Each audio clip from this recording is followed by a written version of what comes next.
자, 이번 시간에는 함수, 경우의 수 여기에 대한 문제를 합쳐서 한꺼번에 우리가 단원 종합 문제 풀이 시간을 가져보도록 하겠습니다.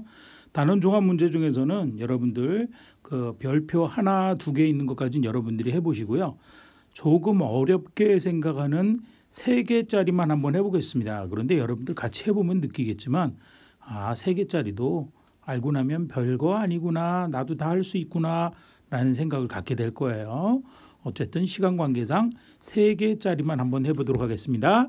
시작합니다. 단원 종합 문제는 편의상 우리 경우의 수 문제 이게 몇 문제 되고요. 요걸 먼저 하고 그 다음에 함수에 대한 문제 이런 순서로 볼게요. 유리함수, 무리함수 문제가 몇 문제 안 되기 때문에 세 개짜리가 그런 순서로 가겠습니다. 자, 그러면 우리 277쪽에 10번 문제입니다. 세 개짜리죠. x에 대한 2차 방정식 5x의 제곱 마이너스 npr의 x 마이너스 6 곱하기 ncr n-r 이퀄 0이라는 이 방정식에 2차 방정식이 있고요. 이 2차 방정식의 두 근이 마이너스 2와 6일 때 n 플러스 r의 값을 구하세요 하는 문제네요. 자, 이 문제는 2차 방정식 두 근 그러면 뭐가 떠올라? 그렇죠. 근과 계수의 관계가 떠올라야 돼요. 됩니까? 그래서 근과 계수의 관계를 2차 방정식에서 찾아낼 수 있느냐라는 것을 묻고 있고요. 그 다음에 주어져 있는 거 봤더니 그러면 모르는 문자가 x에 대한 방정식이니까 x를 구하는 건 아닙니다. x에 대한 식이라는 얘기고요. p와 c 순열과 조합에 대한 식에서 모르는 문자가 n과 r 우리가 구해야 될 게 n과 r 두 가지가 있고요. 그 다음에 방정식 두 근 그러면 근과 계수의 관계 합과 곱이 떠오르니까 식 두 개 찾을 수 있죠. 그러면 n과 r 찾는 게 별거 아니겠구나라는 느낌이 들어야 돼요. 그런데 왜 난이도 별 3개짜리냐? 난이도 별 3개짜리냐? 여러 가지가 복합된 2차 방정식의 근과 계수와의 관계, 순혈, 조합 이렇게 잔뜩 나와 있기 때문에 난이도 최상 문제에 해당될 것뿐이에요. 자, 하나 한번 해봅시다. 하나하나 한번 해봅시다. 먼저 2차 방정식의 두 근 그러면 뭐가 떠오른다고? 근과 계수의 관계가 떠오른다고. 근과 계수의 관계를 이용하면 두 근의 합은 두 근 더한 거 숫자니까 뒤에다 쓸까요? 그건 뭐가 됐다? 마이너스 a분의 b였다. 마이너스 a 2차 항계수분의 마이너스 1차 항계수. 기억나죠? 자, 그래서 얘는 마이너스 a분의 b니까 마이너스에서 플러스가 됐고 5분의 npr 이것이 두 근의 합이고요. 두 근의 합은 마이너스 2와 6을 더하니까 4가 되더라. 즉 npr이라는 것은 5, 4, 20, 20이라는 방정식을 하나 얻어낼 수 있게 되는 겁니다. 자, 요것을 또로롱 1번식이라고 둡시다. 그 다음에 근과 계수와 관계 두 근의 곱 딱 떠올라야 되죠. 두 근의 곱은 바로 두 근을 곱한 거 마이너스 2와 6을 곱한 거 뒤에다 쓸게요. 그것은 a분의 c다. 2차 항계수분의 상수항계수. 여기 마이너스 6까지 곱해진 게 상수항계수인 거를 좀 주의하세요. 그러면 a분의 c니까 바로 얼마가 된다? 5분의 마이너스 6 곱하기 n 컨비네이션 n-r 이것이 두 근을 곱한 거 마이너스 2와 6을 곱하면 12가 되는 것을 알 수 있네요. 됐습니까? 야, 요거 양변에 마이너스 6 약분하면 6, 22가 되고요. 그래서 n 컨비네이션 nc n-r이 얼마가 된다? 5, 20, 10이 된다 이렇게 쓰는데 요거 우리가 고쳐야 되는데 컨비네이션 계산할 때는 항상 퍼미테이션 순열 P로 고쳤잖아. 그죠? 그런데 여기에서 잠깐 이게 좀 어려워요. 우리는 지금 앞에 있는 식이 NPR로 나와 있는데 요거 P로 곧바로 고치면 NP N-R 나누기 뒤에 거에 100 이렇게 되는 거 아니야. 그래요? 그래서 얘를 한 가지 작업을 더 하고 봅시다. 왜? 우리가 이런 이야기를 한 적이 있잖아. N개에서 R개를 뽑아주나 N개에서 N-R개를 남겨두나 똑같다 그랬죠. 근데 그 N-R이 여기 써 있으니까 이건 NCR하고 똑같다. 이렇게 기억해도 되고요. 앞에 거 빼기 뒤에 거. 즉 얘는 NC하고 뒤에 쓰는 게 앞에 거 N에서부터 뒤에 거 NC N-R을 뺀 거. N에서 N-R 빼면 N은 없어져라 그러면 마이너스에서 플러스가 되는 거예요. 그죠? 고성질을 거꾸로 썼네. 요거하고 같다라는 사실로 고치면 한 방에 끝나요. 자, 요게 또로롱 두 번째 식입니다. 두 번째 식인데 우리 P라는 걸로 고칠 수 있으니까 요거 이렇게 고쳐보자. NCR은 어떻게 계산해? NPR을 뒤에 거의 100 얼마? R100으로 나눈 거다 이렇게 쓸 수 있잖아. 그죠? 그래서 얘는 이렇게 쓸 수 있고요. 그게 10이다라는 또로롱 두 번째 식을 찾아낼 수 있는 겁니다. 자, 요 식이 이렇게 바뀌는 거 요거 하는 것도 또 들어가 있네요. 복합적인 문제죠. 그러니까 별표 3개짜리 해당되나 봐요. 별거 아니죠? 자, 이제 NPR을 한 방에 없앨 수 있다. 어떻게? 1번을 2번에다 대입만 하면 되네요. 1번식을 2번식에다가 대입합시다. 1번식을 2번식에다 대입하면 지금 1번에서 20이라 그랬으니까 NPR은 20을 R 팩토리얼로 나눈 것이 10이다. 그렇죠? 양변을 10으로 약분하면 요거 2배가 되고 R 팩토리얼은 2가 됩니다. 물론 2는 2 곱하기 1, 즉 2팩하고 똑같죠. 따라서 우리가 찾을 수 있는 값은 R의 값은 얼마가 된다? 2가 되는구나 라는 사실을 찾아낼 수 있습니다. 자, 그리고 요것을 우리가 1번에다 대입합니다. 1번식에다가 곧바로 대입을 해버리면 R은 찾았고 그러면 NPE는 N 곱하기 N보다 하나 작은 수 N-1 두 개 곱했죠?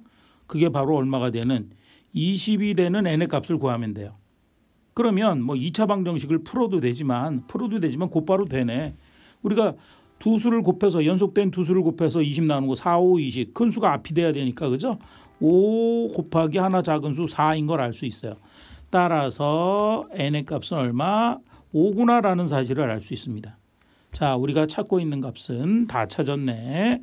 지금 앞에서 R이 2다라는 거 찾았고 N이 5인 걸 찾았기 때문에 우리가 지금 구하려고 있는 N 더하기 R은 따라서 우리가 찾고 있는 N 더하기 R의 값은 5에다가 2를 더해서 얼마가 된다? 7이 되는구나 라는 사실을 찾아낼 수 있습니다. 자, 그래서 요거 상당히 복합적인 문제네요. 그죠? 근과 계수의 관계를 쓰고 조합을 순열로 고칠 수 있느냐라는 문제 그리고 숫자를 찾아서 대입해서 계산하는 이런 복합적인 문제였습니다. 하나하나 차례차례 해보면 답 구하는 것은 별로 어렵지 않죠? 그러면 여러분들은 별표 3개짜리 정복한 게 되는 거예요. 자, 다음 문제 볼까요? 11번 문제네요. 5개의 숫자 5개 동그라미 쳐야겠죠. 봤더니 지금 직접 주어졌네. 0, 2, 4, 6, 8 5개. 하나, 둘, 셋, 넷, 다섯. 참 별거 아니네. 여기서 서로 다른 3개의 숫자를 선택해서 세 자리 자연수를 만든다. 자연수 만드는 거 뭐였어? 순열 문제야. 그죠? 딱 보는 순간 어머나 순열이라고 떠오르는 친구는 문제 쉽게 해결할 수 있는 거네요. 그런데 단순 순열 문제가 아니라 조건이 있네. 100의 자리 숫자가 8 또는 6인 경우에 100의 자리 숫자가 8 또는 6인 경우의 수를 모두 구하세요 그랬습니다. 두 번째 문제는 요게 좀 난이도가 높은 거예요. 큰 수부터 차례로 나열했을 때 30번째 오는 숫자를 구하시오 그랬습니다. 자, 요거는 조금 어려운 것 같고 요건 쉬워요. 자, 이건 뭐야? 특정 자리에 특정 숫자가 오는 거 특정 조건이죠. 특정 조건은 어떻게 한다?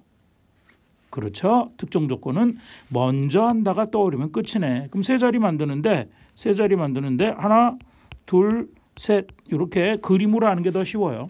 그래서 어디 먼저? 맨 앞에 먼저 채우면 되는 거예요. 끝. 다 이루었다. 채워볼까? 자, 그러면 맨 앞에 올 수 있는 거는 8 또는 6이라 그랬죠. 맨 앞에 올 수 있는 거 몇 가지? 8 또는 6 두 가지야. 자, 그러면 10의 자리에 올 수 있는 것은 자, 총 5개 중에 8 또는 6 썼으니까 이제 몇 개 남았어? 4개. 5개에서 하나 줄면 4이지 뭐. 그러면 두 번째 10의 자리에 올 수 있는 것은 4가지. 또 다른 숫자를 써야 되니까 1의 자리에 올 수 있는 건 몇 가지? 3가지 이렇게 된다는 얘기예요. 이거 뭐 0이 들어간 것도 의미도 없다. 첫 번째 채우고 그리고 두 번째 채우고 그리고 세 번째 채운다. 경우의 수는 곱하면 됩니다. 2, 4, 8, 3, 8이 24, 24가지가 되는 것을 쉽게 확인할 수 있답니다. 자, 이 문제는 큰 수부터 차례대로 나열했을 때 30번째 오는 수를 구하세요 그랬죠? 30번째 오는 수는 사실은 앞에서 얘기했어요. 지금 세 자릿수를 구하는데 맨 앞에 8이 오는 경우, 그다음에 맨 앞에 6이 오는 경우는 다 합쳐가지고 몇 가지가 있어? 24가지가 있어요. 8이 오는 경우 4, 3, 12, 12가지, 6이 오는 경우 12가지에서 24가지가 된 거야. 그러면 30번째는 24번째 담인 거죠. 그래서 사실은 1번 문제를 풀고 2번 문제를 풀어야 되는 거예요. 사실은 시험 문제 어렵게 내려면 밑에 거 한 문제만 딸랑 준답니다. 그래도 똑같은 방법으로 생각할 수 있어야 돼요. 자, 장면을 바꿔서 다시 한번 정리해보고 시작할게요. 자, 장면을 바꾸어 보았네요. 자, 그러면 30번째 오는 숫자를 찾아라. 이런 문제 어떻게 하느냐. 먼저 세 자리를 채울 때 8, 네모, 네모의 경우가 4, 3, 12 이런 경우가 12가지가 있고요. 그죠? 그 다음에 6, 네모, 네모의 경우가 역시 4, 3, 12에서 12가지가 있다. 24가지가 있다는 거예요. 24가지가 있으니까 여기서 몇 번째? 6번째 뒤에 있는 수를 찾으라는 얘기예요. 근데 이거 너무 쉬워졌는데 8, 6 그리고 나서 그 다음으로 우리 큰 수는 8 다음에 6 다음에 뭐가 있다? 숫자 4가 있다라는 걸 알 수 있죠. 그래서 4로 시작하는 수를 세어보면 4 하면 4, 3, 12 하면 36가지가 넘어요. 36가지로 30번째가 넘어버리기 때문에 한 번에 그렇게 넘어가면 안 되고 그다음에 4, 그다음에 큰 수로서 쓸 수 있는 게 뭐가 있어? 4, 8 이렇게 돼 있죠. 4와 8 이렇게 쓸 수 있는 숫자가 총 몇 가지가 있어요? 총 5자리 숫자 중에 앞에 2자리 채웠으니까 3가지 남았다. 4, 8 이렇게 끝나는 게 3가지가 있단 말이야. 그래요? 그러면 처음부터 세워서는 얘는 12, 24, 25, 26, 27, 27번째가 나오는 게 27가지의 글자가 있다는 얘기예요. 그럼 여기서 뒤로 세 번째 되는 거겠죠? 자, 그러면 4와 8로 시작하는 거 다 끝났어요. 4, 8 끝났으니까 그 다음에 뭐가 나올까? 그렇죠? 4와 6으로 나가는 게 있을 거예요. 자, 큰 숫자를 쓰는 거니까 4, 8 다음에 얼마 있는 게 제일 큰 수야? 그렇죠? 4, 8, 6이 있을 거고. 그 다음에 4, 8, 6 다음에 뭐가 올까? 그렇죠? 4, 6은 써버렸으니까 4, 6은 써있으니까 4, 6, 8이지. 4, 6, 8 다음에 큰 수가 4, 6, 6, 4 안 되니까 2가 나올 거고. 그 다음에 쓸 수 있는 건 뭐야? 0이 있겠네. 그러면 27, 28, 29 여기가 27, 여기가 28, 29, 30 요게 바로 어머나 30번째 되는 숫자구나라는 사실을 확인할 수가 있겠네요. 됩니까? 따라서 바로 30번째 쓰이는 숫자는 크기 순서대로 썼을 때 30번째 수는 얼마가 된다? 460이 되는구나라는 사실을 찾아낼 수가 있답니다. 자, 처음 보는 형태니까 다시 한번 짚어볼게요. 처음부터 세웠을 때 30번째 큰 숫자의 순서로 큰 수에서 작은 수의 순으로 나열했을 때 30번째 오는 수 찾아라 그러면 어떻게? 8로 시작되는 게 몇 개 있는 거 세보는 거 12개야. 이거 2배, 한 개에 6으로 되는 거 6 네모 되는 6으로 시작되는 숫자겠죠. 그래서 12개 더해서 30번째가 아직 안 된 거고 4 네모 4로 시작되는 거 세 자릿수를 갖다가 따져보면 36가지예요. 그러면 이 30번째를 넘어서기 때문에 이걸 끝까지 2자리 나열한 맨 뒤에 걸 찾으면 안 되고요. 4 그다음에 10의 자리까지 나열해 보는 거야.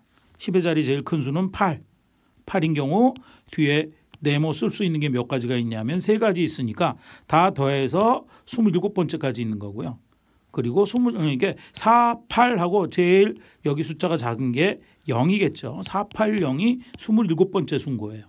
이게 총 3가지가 있으니까 그러면 거기서부터는 이제 얼마 안 남았으니까 3번밖에 안 남았으니까 직접 세는 거예요. 4, 8 다음에 쓸 수 있는 숫자는 제일 큰 게 4, 6이죠. 4, 6, 8 제일 큰 거. 그다음에 4, 6은 썼으니까 4, 6이 그다음 거, 4, 6, 0 그다음 거 해가지고 27, 28, 29, 30 그래서 30번째에 있는 수는 460이다라는 것을 찾아내면 됩니다. 자, 크기 순서대로 차례차례 찾는 거. 자, 이런 것을 갖다가 우리가 사전식 배열이라고 이야기합니다. 몰라도 돼요. 찾을 수가 있습니다. 사전식 배열에 대한 문제 이렇게 직접 나열해서 경우 있으면 몇 번째 되는지를 정확히 탁 찾아서 한 번에 찾는 거 한번 정리만 해보면 나오기만 하면 무조건 맞출 수 있는 문제가 될 겁니다. 믿어도 되죠?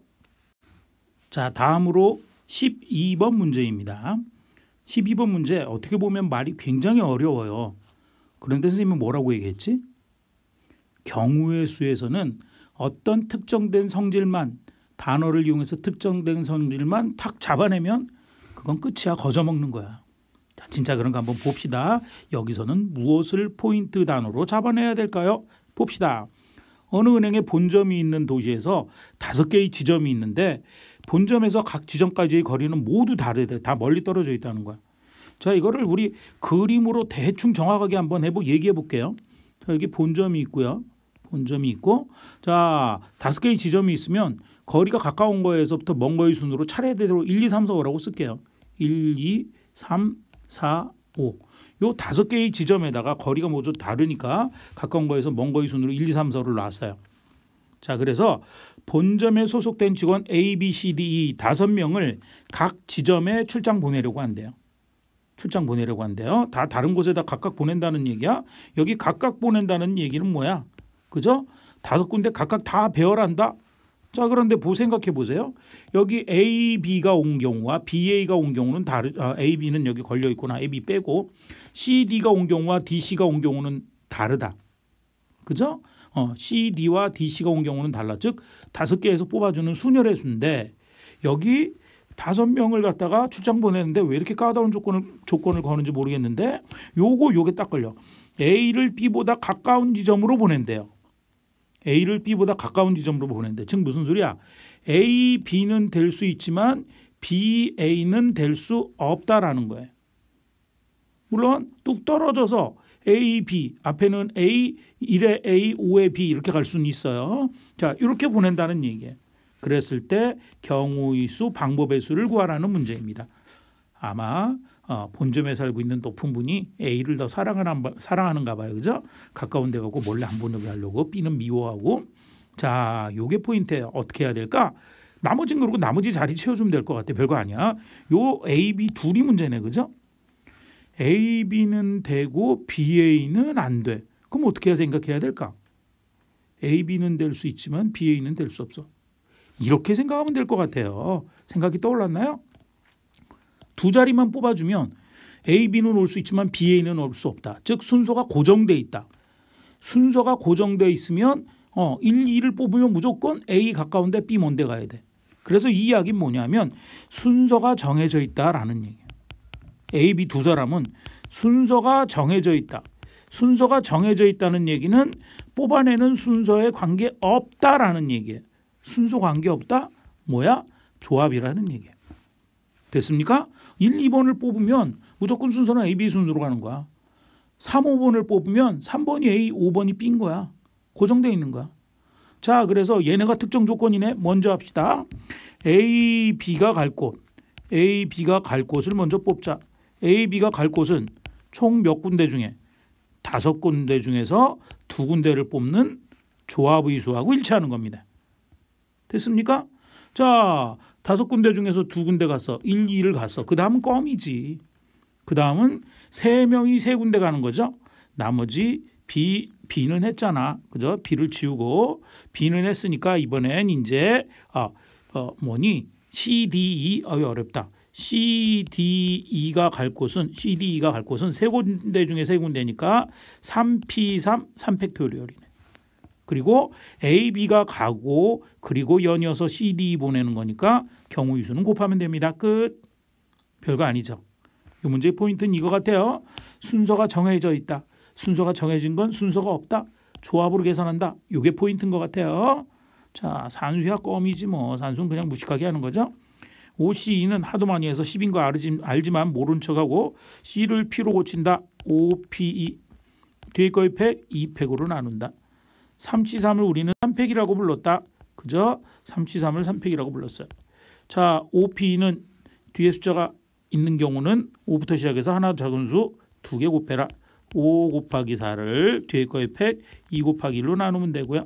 3팩은 3, 2, 1 곱하면 되네. 자, 5, 2, 10, 3, 2는 6, 60까지. 총 60가지 방법이 있다라는 이야기입니다. 자, 순서가 고정되어 있다. 이 문제의 포인트입니다. 선생님하고 같이 공부한 친구들은 절대 안 잊어먹을 것 같아요. 그죠? 그러면 어려운 문제 유형 하나 풀 수 있는 겁니다. 믿습니다. 21번 문제네요.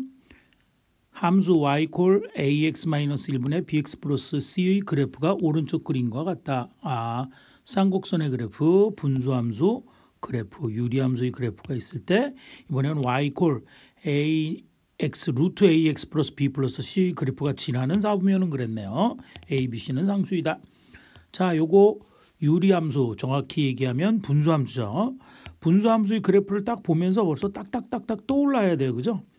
무엇이 떠오른다? 그렇죠? 점근선이 딱 떠올라야 돼. 점근선을 봤더니 여기 막 보이죠? 요거 x값이 일정한 얼마로? 1로. 여기 보이네. y값이 얼마로? 2로. 그래서 점근선이 x는 1이라는 거하고 그리고 y는 2라는 게 있어요.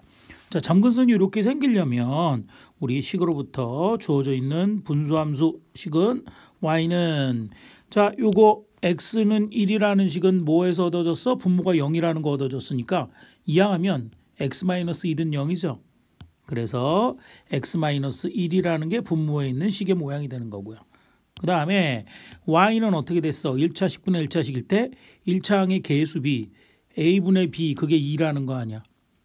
그래요? 그래서 바로 요거 x좌표의 개수 1분의 요쪽 분자에 있는 x좌표의 개수가 2가 된다는 이야기예요. 1분의 2해야 2니까 그래서 얘는 2x 플러스 c가 얻어지는 겁니다. 근데 사실은 요게 아니고 사실은 여기 개수비가 2이기 때문에 1차항의 개수비가 2이기 때문에 1분의 2일 수도 있고 2분의 4 그죠? 3분의 6 이렇게 될 수 있는데 지금 여기 봐봐요. 요 뒤쪽에 있는 요 부분이 마이너스 1이라고 고정되어 있어요. 그죠? 그러면 그 부분이 똑같아야 되잖아 지금. 마이너스 1이라는 부분이 똑같으니까 여기에다가 수를 곱하면 안 된다.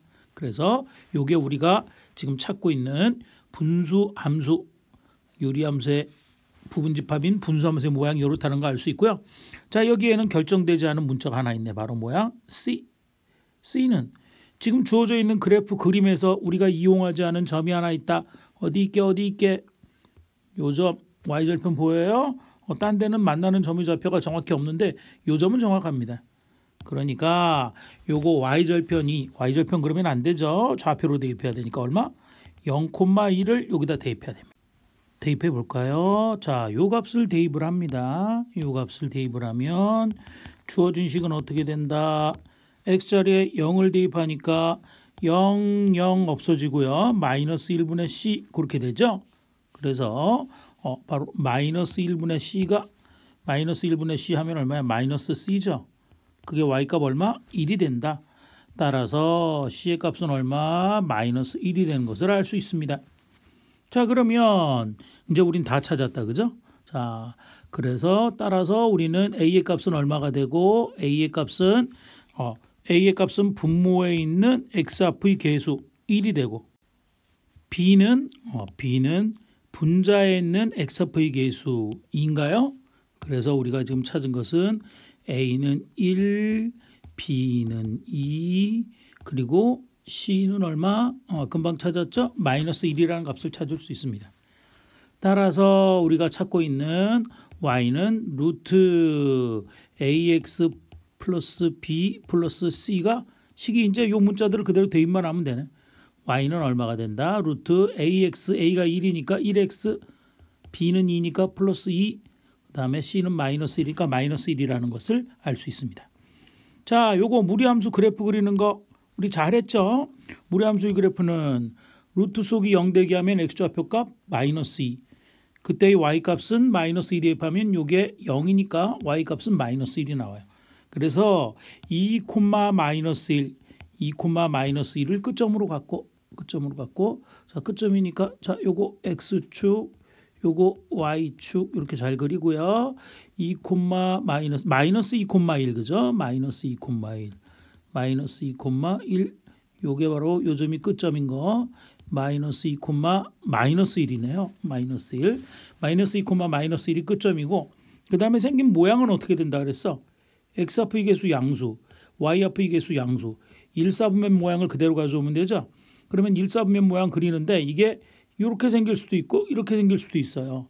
즉 y절편을 좀 찾아줘야겠다, 그지? y절편이야 아무것도 아니지 뭐. 주어져 있는 식에서 x자리에 0을 대입시키면 그때 y값은 루트 2 마이너스 1 하니까 루트 2 마이너스 1. 요 값은 양수죠, 그죠? 왜? 루트 2가 1보다 크니까. 그래서 양수니까 원점 위쪽을 스치고 지나가면서 성의 없이 그죠? 지금 만나는 요 점이 루트 2 마이너스 1 0보다 큰 값이다라는 것만 표시하면 돼요. 자, 이렇게 그림을 그릴 수 있고요. 따라서 우리가 지나는 4분면을 찾아라 그랬으니까 지나지 않는 4분면이 더 한 방에 쉬울 텐데 얘기는 거죠. 지나는 4분면 찾을 수 있습니까? 이쪽에 1, 4분면 지난다. 2, 4분면 요만큼 있습니다. 3, 4분면. 그래서 지나고 있는 4분면은 1, 2, 3, 4분면 1, 2, 3, 4분면을 지나고 있다라는 사실을 찾을 수가 있습니다. 자, 내용이 특별히 어렵지는 않은데요. 수업 시간에 잘 들은 친구들은 요거 분수함수의 그래프 점근설 이용해서 찾는 거 있고요. 그 다음에 그래서 개수를 다 찾은 다음에 무리함수의 그래프 끝점 찾고 x앞의 와수 이앞의 부호를 찾아서 생긴 모양을 찾고 그래서 찾는 게 섞여져 있을 뿐이지 내용 자체가 굉장히 어렵진 않은 것 같아요. 자, 그래서 지나는 4분면 요거 찾는 거 다시 한번 찬찬히 정리해 보도록 하세요. 자, 문제 22번입니다. 문제 22번이 진짜 우리가 여태까지 공부했던 거와는 좀 다르게 굉장히 난이도도 높고 생각해야 될 게 조금 까다로운 부분이에요. 그러나 이것도 역시 우리가 차곡차곡 하나하나 짚어보면 해결하지 못할 문제는 아니랍니다. 자, 한번 볼까요? F 이거 뭐 제곱이라고 읽읍시다. 우리가 제곱의 모양하고 비슷하니까 이거를 특별하게 읽어야 되는 규칙 이런 건 정해져 있지 않습니다. 그러니까 제곱이라고 읽을게요. F 제곱 X라는 것은 어떻게 하느냐? X를 F에 따라서 대응시킨 함수값을 한 번 더 F에 따라 대응되라. 그래서 F를 두 번 이렇게 변수 X에 대해서 F라는 함수를 두 번 계산한 함수값을 F 제곱 X라고 쓰는구나. 세제곱은 제곱한 거에다 또 F니까 F 세 번 따라서 보낸 거구나 결과를. 우리가 이해하고 있는 세제곱의 의미와 거의 비슷하네요. 그렇죠? 자, 이렇게 정의했대요. 이건 처음 보는 기호이기 때문에 정의를 한 겁니다. 집합 X는 1, 2, 3 세 개의 숫자를 원소로 갖고 있는 집합이네요. 특히 이렇게 개수가 2개, 3개, 4개밖에 안 된다. 이럴 경우에는 자, 우리가 밑에서 이제 해결할 텐데 사실은 이럴 때는 각각의 함수값을 찾아서 생각하는 걸 할 수 있어요. 우리가 교과서 본문에서는 다루지 않았지만 그래서 각각의 경우에 대해서 다 따져야 되는 거. 그래서 난이도가 최상 문제인 거야. 별거 아니에요. 자, 그래서 함수 x에서 x로의 함수 즉 정의역의 원소가 1, 2, 3이고 거기 다시 대응되는 결과가 함수값이 1, 2, 3으로 되어져 있다는 얘기네요. f 1은 3. 1은 3에 대응된다. 그리고 F의 세 번 계산한 거 세제곱이라고 읽자고 F 세 번 계산 F 세제곱이 I가 된다. 항등함수가 된다. 똑같은 원소가 똑같은 원소에 대응되고 있다. 이런 조건밖에 없어요. 딸랑. 그러니까 정확히 주어진 조건은 지금 이거밖에 없는 거예요. 하나의 원소에 대해서는 함수값을 알아. 1, 2, 3에 대응되고 있다. 그리고 이거는 정확히 함수값 어떤 변수에 대해서 함수값이 얼마다라고 주어진 건 아니야. 그러면 1에 대해서 대응하는 함수값은 알고 2와 3을 모른다는 얘기네. 그럼 결국 두 개의 함수값만 찾으면 다 아는 거다. 그죠? 그리고 조건 하나. 그 사이에 이용할 게 세 번 대응하면 세제곱한 건 F 세제곱한 거는 항등함수 똑같은 애를 똑같은 애에 대응시켜야 된다. 그런 규칙밖에 없는 거예요. 이랬을 때 함수 F의 역함수를 G라고 한대요. 또 주어져 있는 조건이 F의 역함수를 G라고 한대요. 즉 F 역함수를 G라고 한대. 그랬을 때 G의 13제곱이 G의 14제곱 3의 값을 구하라는 얘기예요. 결국 F 역함수를 알아야 된다는 얘기네. F 역함수에 대해서 얘기하려 했더니 F가 주어져 있네. F를 다 찾아내라 이런 얘기예요. 그러면 그걸 거꾸로 대응하는 건 아무것도 아니니까. 하나 더. 바로 F를 세제곱했을 때가 I이기 때문에 F의 역함수가 G예요. 그럼 세제곱한 값이 똑같은 원소가 똑같은 원소에 대응돼. 그러면 이 이야기를 G에다가 대응시키면 우리가 어떤 이야기도 할 수 있는 거야. 그렇죠? 똑같은 원소 거꾸로 대응시키는 거니까 G의 세제곱도 I다라는 거 얘기할 수 있고요. 그러면 우리 주어져 있는 거 G의 이거 열세제곱, G의 14제곱은 G의 세제곱과 G의 세제곱의 형태로 바꿔서 간단히 할 수 있다는 거 알 수 있고요. 결국은 F를 다 찾으라는 거네. 자, F를 한번 봅시다. 자, F를 간단하게 써볼게요. 1, 2, 3이라는 원소가 1, 2, 3이라는 원소에 대응되고 있는데 1은 3에 대응되고 있다는 건 알아요. 1은 3에 대응되고 있어. 나머지 2와 3이 대응되고 있는 결과는 몰라. 그러면 둘 중에 하나네. 뭐 이렇게 2가 1에 대응되고 3이 2에 대응되는 경우와 2가 2에 3이 1에 대응되는 경우 이렇게밖에 없네요. 그죠? 그 각각의 경우를 놓고 다 해봐라는 얘기야. 하면 되지 뭐. 자, 그러면 그런데 모양이 봐봐요. 1이 3에 가고 3이 1에 가면 1이 3에 가고 3이 1에 가면 그 다음에 F를 한 번 더 가면 1은 다시 어떻게 가? 1이 3에 가 그러니까 1이 3에 대응될 거고 3이 1에 대응될 거니까 그러면 1, 3, 1 자기가 자기 자신에 대응되네. 2는 계속 2니까 자기가 자신에 대응되네. 이런 걸 알 수 있죠. 그것부터 먼저 잡아야겠다라는 걸 생각을 해야 돼요.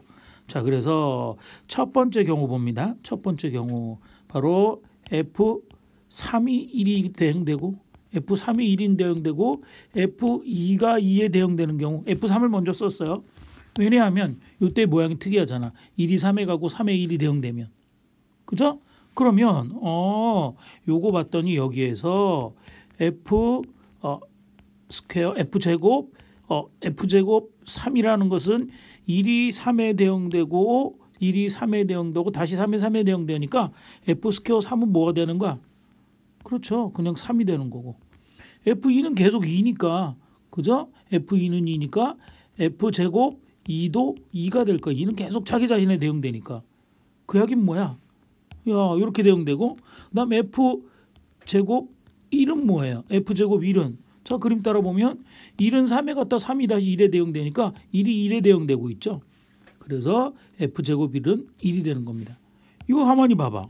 그러면 제곱을 했더니 3은 3에 2는 2에 1은 1에 대응돼. 그건 무슨 소리야? 그렇죠. F제곱이 바로 항등함수 똑같은 게 똑같은데 대응되고 있다는 얘기예요. 자, 이거는 성립해 안 해? 아니야. 성립 안 해. 이거 되면 안 돼. 안 돼. 왜? F세제곱이 아니라 그랬으니까 항등함수가 되려면. 이해됩니까? 그래서 이렇게 대응되면 안 된다. 탈락 이런 뜻이야. 됐습니까? 탈락. 그러면 두 번째 쓰는 순간 끝났어요. F3이 얼마일 수밖에 없고 F3이 2일 수밖에 없고 그리고 F2가 얼마? 1일 수밖에 없다는 얘기예요. 왜? 역함수가 존재하려면 1대1 대응이니까 처음 출발이 그거예요. 사실은 그렇지. 1대1 대응이 돼야 역함수가 존재하는 거니까 1이 3에 대응되고 있기 때문에 나머지 1과 2에 대응시키도록 만드는 거야. 근데 앞에서 F3이 1, 2가 2 했더니 모순이 돼서 안 됐거든. 그러니까 F3은 2, F2는 1일 수밖에 없다는 얘기야. 다 했네. 모든 값에 대해서 다 우리가 모든 값에 대해서 다 대응되고 있는 함수값을 찾았으니까 이제 역함수에 대해서는 다 얘기할 수 있죠. 자, 역함수 찾아볼까? 자, F의 역함수가 G이므로 F의 역함수를 G라고 했으므로 그죠? 이므로 우리는 이제 다 했죠. 바로 G1의 값은 얼마야? F의 역함수니까 여기 1이 거꾸로 대응되고 있는 걸 찾아가면 요거죠. 2가 되는 거고. 2가 되는 거고. 그다음에 G2의 값은 함수값의 결과가 2인 거는 여기 나와 있죠. 여기 나와 있죠. 바로 요거를 거꾸로 2에 대응되고 있는 값은 3이 되는 거고. 그죠? 3이 되는 거고. 그리고 G3의 값은 처음부터 주어져 있었지 뭐. G3의 값은 F 역함수 3이니까 1이 3에 대응되고 있으니까 3은 1에 대응되고 있구나. 요거를 찾았고요. 바로 1에 대응되고 있구나 하는 걸 찾았고요. 자, 그러면 우리는 다 했다. 따라서 이제 쓰기만 하면 돼. 따라서 우리가 지금 G의 13제곱 2의 값과 그 다음에 G의 14제곱 3의 값을 찾을 거예요. 그런데 좀 아까 우리가 찾은 성질 g의 세제곱이 i라는 걸 찾았으니까 g의 세제곱이 i라는 걸 찾았으니까 얘는 바로 g의 세제곱의 꼴로 고치면 g의 세제곱이 몇 개 있고 4번 있으면 g의 세제곱이 4번 있으면 4제곱은 있으면 3, 4, 12, 12제곱 아니야. 그지? 그죠? 그렇게 해서 g가 하나 더 있으면 되겠다. 그죠? 그거에다가 g를 한 번 더하고 더한 거니까 우리 이렇게 좀 지우고 씁시다. 이건 12제곱밖에 안 되니까 12제곱밖에 안 되니까 여기에다가 g를 한 번 더해야 13제곱이 되네요. 그죠? 그리고 2를 대입한 거야. 그런데 g의 세제곱은 i니까 i의 4제곱 i는 암만 계산해도 소용이 없어요. 그죠? 그러니까 그냥 i가 될 거고요. 그다음 14제곱은 어떻게 돼? 그렇죠? 얘는 g의 세제곱의 전체에 3, 40이 4제곱을 하고 g 제곱을 해서 그리고 그것을 3을 대입하라 이런 뜻이네. 다 했죠? g의 세제곱은 i고 i는 암만 계산해도 항등함수 되기 때문에 항등함수는 대응하는데 그 영향을 못 미치니까 얘는 g의 2가 되는 거고요. g의 2가 되는 거고 g 제곱은 g의 g 두 번 한 거니까 3 되는 거야. 자, 그럼 다 했죠? g의 2 아까 앞에서 찾았네. g는 얼마라고? 3이라는 거 찾았어요. 그래서 얘는 3에다가 플러스 g의 3은 아까 얼마라고 찾았어? 1이라고 찾았나? 1이라고 찾았으니까 얘는 속이 1을 다시 g에 대응시킨 거니까 3 더하기 g1은 얼마라고 찾았어? 아까 앞에서 2라고 찾았네요. 3 더하기 2 그래서 답은 얼마? 5가 되는 것을 확인할 수 있답니다. 자, 문제가 이 정도 되면 난이도 최최상 문제였습니다. 왜냐하면 지금 함수가 주어져 있기를 처음 보는 새로운 기호가 쓰였어. f제곱.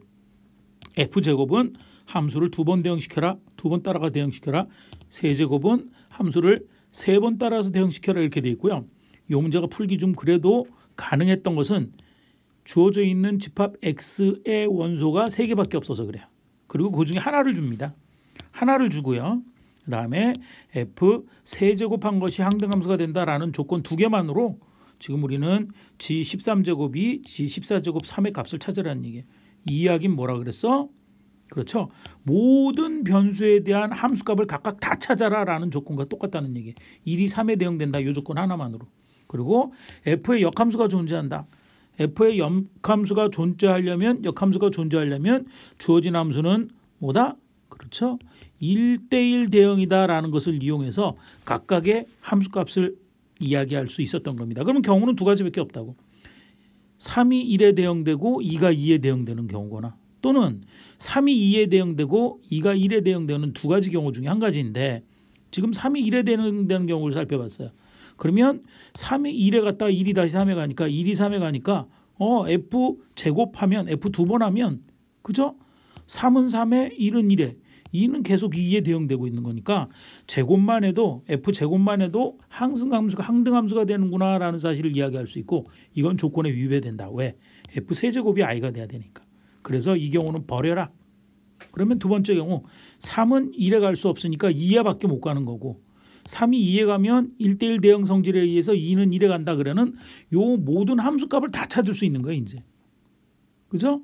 다 찾을 수 있기 때문에 우리는 이 함수의 역함수의 함수값도 당연히 알 수 있죠. 거꾸로 대응한 거니까 G1은 2에 대응된다. 조진 F에서부터 찾은 거죠. G1은 F의 역함수니까 2는 3에 대응된다. 그다음에 G3은 처음에 주어져 있는 거죠. F의 역함수니까 3은 1에 대응된다라는 각각의 함수값을 다 찾을 수 있고요. 따라서 이제 산수계산을 하면 되는 거라 그랬어. G의 13제곱은 세제곱을 4번 곱하면 4제곱하면 그죠? 12제곱 하나 더 G가 있는 거니까 그리고 G가 한 번 더 대응돼서 값 함수 2의 함수값을 찾으면 되는 거고요. 14제곱은 세제곱의 4제곱 12제곱이고 그리고 G 제곱한 거의 함수값을 찾으면 되는 거고. 뭐 G의 세제곱한 건 i라 그랬으니까 i의 4제곱. 항등함수는 아무리 대응시켜도 함수값이 변화가 없으니까 뒷부분은 없다고 생각하고 G2에다가 더하기 G 제곱 3이라는 것은 G를 갖다가 3을 G에 대응시키고 한 번 더 대응하면 G제곱이니까. 그래서 얘는 G2의 값 주어진 조건에서 3인 걸 찾았고요. 요거는 1이었죠. G3은 1이라는 걸 대응시켜서 G1의 값을 찾아라는 이야기. 그거는 G1이 2라고 주어져 있기 때문에 바로 2가 되는 거고요. 3 더하기 2에서 따라서 답은 5가 된다라는 사실을 알 수 있습니다. 자, 이렇게 어떤 처음 보는 기호가 있다면 반드시 그 기호의 정의를 다시 해줘야 되고요. 그리고 주어진 성질을 어떻게 이용해서 이 조건들을 배제하고 하나하나 찾아 나갈 것인가, 이 정도 생각할 수 있으면 난이도 최상 문제를 잘 할 수 있게 된 거랍니다. 다시 한번 찬찬히 정리해 보시고요. 나는 너무 어려워 하는 친구들은 1등급만 포기하면 돼요. 마음을 내려놓으면 수학이 어렵지 않습니다. 자, 그러면 요까지 하는 것으로 대단원 종합 문제, 어려운 문제에 대한 것까지 살펴봤습니다. 찬찬히 다시 한번 학습들 해보시고 좋은 결과가 있기를 기대합니다. 화이팅!